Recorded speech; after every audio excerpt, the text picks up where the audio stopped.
कौन सी ऐसी पार्टी आपको लगता है कि वो पाकिस्तान के लिए बेहतर हालात जो है वो पैदा करेगी? लोगों ने पहले समझा था कि शायद इमरान खान के आने के बाद कोई फैसिलिटी मिले, लोगों को सहूलतें मिले, लेकिन नहीं, वो भी बस रह गए। हमें तो खाने की तो 2 वक्त की रोटी भी इस वक्त जो है ना वो बहुत मुश्किल हो चुकी है। ये देखें, इमरान खान के होते हुए बिल्कुल काम नहीं चला था। अब जब मियाँ साहब आए हैं या इंटरिम गवर्नमेंट आई है तो उसमें काम शुरू हुए हैं। मुख्तलिफ जितने भी LCA नहीं खुलती थी आपके सामने, अब वो काम हो रहे हैं, लोगों के माल आ रहे हैं, जा रहे हैं, कुछ ना कुछ तो हुआ है ना। जिन्हें आप पाकिस्तान से निकाल रहे हैं, ठीक है, अफगानिस्तान को देखें लें, अफगानिस्तान की करेंसी कहाँ चली गई, आज अफगानिस्तान कहाँ खड़ा हुआ है। हमारे जो मुसलमान हैं, हम जो पाकिस्तानी हैं, हम कहने को कहते हैं जी हमारे पास एटम बम है। एटम बम भाई हमने क्या करना है, हमें जो है ना अपनी आंखें खोलनी चाहिए। हमें 3 पार्टियों को वोट नहीं डालना, ना नून लीग को, ना पीपल्स पार्टी को, ना तरीके PTI को। हम वोट डालेंगे तरीके लब्बाइक को या मौलाना सिराजुल हक को। अस्सलाम वालेकुम। वालेकुम सलाम। क्या नाम है आपका? फयाज भट्ट। क्या करते हैं सर आप? मैं प्राइवेट सर्विस करता हूँ। सर मुझे ये बताएं कि आप किस पॉलिटिकल पार्टी को पाकिस्तान के लिए बेहतर तस्वुर करते हैं? वैसे तो मैं तो मुस्लिम लीग नून में ही हूँ, हाँ, लेकिन मैं कहता हूँ कि ये जो साथ मिला लेते हैं ना, जैसे बड़ा पार्टियाँ उन्हीं के मुखालफ बात करते हैं, उनको ही साथ मिला लेते हैं, ये अच्छी बात नहीं है। देखो, चलना है तो अच्छे तरीके से चलो, ताकि आवाम के लिए तो कुछ होना। अब महंगाई इतनी ज़्यादा हो गई है, आम बंदा सर्वाइव ही नहीं कर सकता। आपके सामने ही जो कुछ है, तो उसमें मैं कहता हूँ कि चले शायद तब्दीली हो जाए इनके आने से, लेकिन मुझे लगता नहीं है। बेशक हमारी पार्टी है, लेकिन है नहीं कोई मसला। सर कौन सी पार्टी है, कौन सी ऐसी पार्टी आपको लगता है कि वो पाकिस्तान के लिए बेहतर हालात जो है वो पैदा करेगी? लोगों ने पहले समझा था कि शायद इमरान खान के आने के बाद कोई फैसिलिटी मिले, लोगों को सहूलतें मिले, लेकिन नहीं, वो भी बस रह गए। और बिल्कुल ही, हाँ, बिल्कुल रह गए। क्या लगता है दोबारा आ सकती है? दोबारा वो नहीं आ सकती, नहीं, वो नहीं आ सकती। अगर कोई स्टैंड लेना ही है ना, तो मियाँ साहब नहीं लेना है, अल्लाह के हुक्म से। मियाँ नवाज शरीफ, मतलब वही वज़ीर आज़म बनेंगे? उम्मीद पूरी है। आपने वोट किसको देना है? वोट मियाँ नवाज शरीफ को, हम उनके हैं, हाँ, उनके ही सारा हिसाब किताब है। और हमारा इलाका जो है वो रावी रोड हो गया, बाटी गेट हो गया, दाता, ये सारे जितने हैं ना, वहाँ पे वोट ही उनका है। सर आपको क्या लगता है कि नून लीग ने ऐसे क्या अच्छे काम किए हैं जो पाकिस्तान के लिए? आपके सामने है, ये अभी भी देख लें आप, जितनी मोटरवे बनी है, अभी रोड बन रहे हैं, अपना अंडरपास बन रहे हैं, उसके अलावा भी बड़ी डेवलपमेंट है। सर आवाम का तो ये होता है ना, आवाम यही कहती है कि हमने आवाम तो इनका कहती क्या है करना है, हमें तो खाने की तो 2 वक्त की रोटी भी इस वक्त जो है ना वो बहुत मुश्किल हो चुकी है। ये देखें, इमरान खान के होते हुए बिल्कुल काम नहीं चला था। अब जब मियाँ साहब आए हैं या इंटरिम गवर्नमेंट आई है तो उसमें काम शुरू हुए हैं। मुख्तलिफ जितने भी LCA नहीं खुलती थी आपके सामने, अब वो काम हो रहे हैं, लोगों के माल आ रहे हैं, जा रहे हैं, कुछ ना कुछ तो हुआ है ना। ये लेबर जो है वो भी खुश है कुछ। अब इलेक्शन के बाद ही होना है। अब इलेक्शन होता है कि नहीं होता, ये बात की बात है। अब ये क्या लगता है आपको होंगे या नहीं? मुझे अभी डाउट है। हाँ जी, तो बिलावल भुट्टो कहते हैं जी बंद कमरों में फैसले कर लेते हैं, ये सही है? वो साथ ही थे ना, बिलावल भुट्टो साथ नहीं था। ये जब आपस में एक ही थे, 12 पार्टी आपको बताया ना कि इकट्ठी थी। अब देखें आपके सामने है, अब वो मुखालिफ बन गए एक दूसरे के। सर अगर फर्ज करें अगर इमरान खान का ऑप्शन भी आ जाता है तो आपको क्या लगता है क्या इमरान खान वज़ीर आज़म बन जाएगा? नहीं, मुझे नहीं लगता, अभी बिल्कुल नहीं लगता मुझे। मौलाना फजल रहमान ने ये बोला है कि PTI ना एक गुब्बारा थी जिसमें से हवा निकलती जा रही है, उनके अपने जो पार्टी के मेंबर थे वही अब इमरान खान को गद्दार कहते हैं, ऐसा क्यों? वो बस आपको पता है, ऊपर से प्रेशर है, जो हुआ है आपको भी पता है, हमें भी पता है, इसीलिए। हालांकि ये मुल्क में होना नहीं चाहिए। एक वज़ीर आज़म है, उसको उठा के नवाज शरीफ हो या वो हो, नहीं होना चाहिए। पता है सारा जज वगैरह पता नहीं क्या फ़ैसले करते हैं, ये तकरीर ऐसे हो गई है कि नहीं। अच्छे फ़ैसले होने चाहिए और आवाम के हक भी होने चाहिए। आपको क्या लगता है कि इमरान खान ही हुकूमत चला रहे थे या कोई और चला रहा था? क्योंकि परवेज़ खटक ने बोला इमरान खान हुकूमत नहीं चला रहे थे। नहीं नहीं, एबिलिटी तो है उसमें, लेकिन ऊपर लोग थे और जो साथ मिले हुए थे, जो भाग गए हैं, ये खाने वाले थे। ये अब दूसरी मर्ज हो गए हैं, कोई जगीर तरीन, कोई इधर कोई उधर, ये अच्छी बात नहीं है। आशिक फरदौस हो गई हैं, पहले इमरान खान अच्छा था। मैं कहता हूँ, जो अगर किसी के साथ चलना है तो सिंसियर हो गए।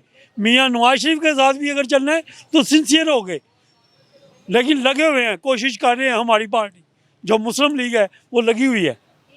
बहुत शुक्रिया सर। थैंक यू जी। अस्सलाम वालेकुम, जी वालेकुम अस्सलाम। क्या नाम है आपका? राना नासिर। क्या करते हैं सर आप? मैं बस छोटा मोटा अपना बिजनेस करता हूँ गारमेंट का। अच्छा सर, मुझे ये बताएं कि मुल्की हालात कैसे चल रहे हैं, आपके हालात कैसे चल रहे हैं? मुल्की हालात ऐसे जा रहे हैं कि बस जो है ना ट्रक की बत्ती के पीछे हमें लगाया हुआ है हमारे हुक्मरानों ने। ठीक है, जो भी आता है वो हमें सब्ज़ बाग दिखाता है, हम ये कर देंगे, हम वो कर देंगे, लेकिन अमल दरामद कुछ नहीं है। हमने वोट दिया था पहले पीपल्स पार्टी को, फिर हमने नून लीग को वोट दिया, फिर हमने इमरान खान साहब को वोट दिया। ठीक है, मेरे ख्याल में हुक्मरान जो है ना तीनों अच्छे नहीं हैं, अमल तो क्या- दरामद नहीं है। अच्छा, तीनों हुक्मरान अच्छे नहीं हैं, आपको क्या लगता है कि कौन सा हुक्मरान जो है वो पाकिस्तान के लिए बेहतर साबित होगा? सराजुल हक। उसके पीछे वजह क्या है? उसके पीछे वजह ये है कि हमने जो है ना अभी ऐसे लीडर को जो है ना अभी आजमाया नहीं है। ठीक है, हमें चाहिए कि ये 2-3 पार्टियां जो है इनसे हट के थोड़ा वोट दें। तो मियाँ सराजुल हक भी है, ठीक है, उसके अलावा तरीक़े लब्बैक भी है। ठीक है, ये 2 ऑप्शन है, इन्हें वोट दे के थोड़ा देखा जाए, मौका दिया जाए। क्योंकि अगर आप बात करते हैं अपना इलेक्शन के हवाले से बात कर रही हैं, अभी इलेक्शन मेरे ख्याल में 8 फरवरी को इलेक्शन है पाकिस्तान में। क्या लगता है हो जाएंगे 8 फरवरी को? जी उम्मीद पूरी है, क्योंकि मियाँ साहब जब आए हैं ना वो जाहिर सी बात है डील के ज़रिए आए हैं, तो इलेक्शन कैसी डील, कैसी डील? डील यही है। देखें जी, बात ये है कि पाकिस्तान में इस्टेब्लिशमेंट के बगैर जो है ना कोई भी लीडर नहीं आ पाता। ठीक हो गया, जाहिर सी बात है इतने अरसे से बाहर वो लंदन में थे, ठीक है, आ नहीं रहे थे। जाहिर सी बात है अब जब वो आए हैं तो उनकी कोई डील हुई है तो वो आए हैं ना, केसेस भी ख़त्म हो गए हैं। उसके अलावा जो है ना बड़े जो है सुनने में आ रहा है कि नवाज शरीफ साहब जो है ना इंशाल्लाह इस वक्त जो है ना आने वाले इलेक्शनों में नून लीग की हुकूमत होगी। सर मुझे ये बताएं कि इस्टेब्लिशमेंट का आपने जिक्र किया, इस्टेब्लिशमेंट और पॉलिटिक्स, इसका आपस में क्या ताल्लुक है, और अगर ताल्लुक है तो क्या होना चाहिए इस्टेब्लिशमेंट का पॉलिटिक्स से? देखें जी, कोई भी कंट्री दुनिया में ऐसी नहीं है जिसमें इस्टेब्लिशमेंट इन्वॉल्व नहीं होती। ठीक हो गया, होती है इस्टेब्लिशमेंट, होती है, लेकिन लेकिन इस्टेब्लिशमेंट का पॉलिटिक्स से क्या ताल्लुक? एस्टेब्लिशमेंट जो है ना हमारे पाकिस्तान की मैं बात नहीं करना चाहता हूँ, एज मैं खुद भी अल्हम्दुलिल्लाह मुसलमान हूँ, मैं अपनी पाक आर्मी के साथ हूँ, पाक फ़ौज के साथ हूँ। लेकिन हमारे पाकिस्तान में थोड़ा सा मसला आ जाता है, एस्टेब्लिशमेंट जो है ना वो सियासत में अमल दरामद करती है, जो कि नहीं भी करना चाहिए। ठीक हो गया, जैसे आप इंडिया की बात कर लें, इंडिया एक दिन बाद में आज़ाद हुआ, आज इंडिया की तरक्की पे आप अगर बात करती हैं तो इंडिया जो है माशाल्लाह हर लिहाज से, टेक्नोलॉजी के लिहाज से, आईटी के लिहाज से, हर लिहाज से हमसे आगे जा चुका। हम बांग्लादेश की बात कर लें जो हमसे बाद में आज़ाद हुआ है, जी मैं वो भी हमसे बहुत आगे मैं है। उन्हीं की बात करने लगा था। फिर आप सेकेंडली साउथ एशिया की बात करती हैं, बांग्लादेश की बात कर रही हैं। बांग्लादेश की करेंसी हमसे डबल हो गई, बांग्लादेश हमसे बाद में आज़ाद हुआ।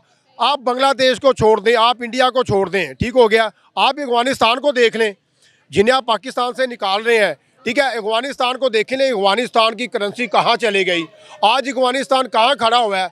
हमारे जो मुसलमान हैं, हम जो पाकिस्तानी हैं, हम कहने को कहते हैं जी हमारे पास एटम बम है। एटम बम भाई हमने क्या करना है, अब तो 1000 एटम बम तैयार कर लिए हैं हर कंट्री ने।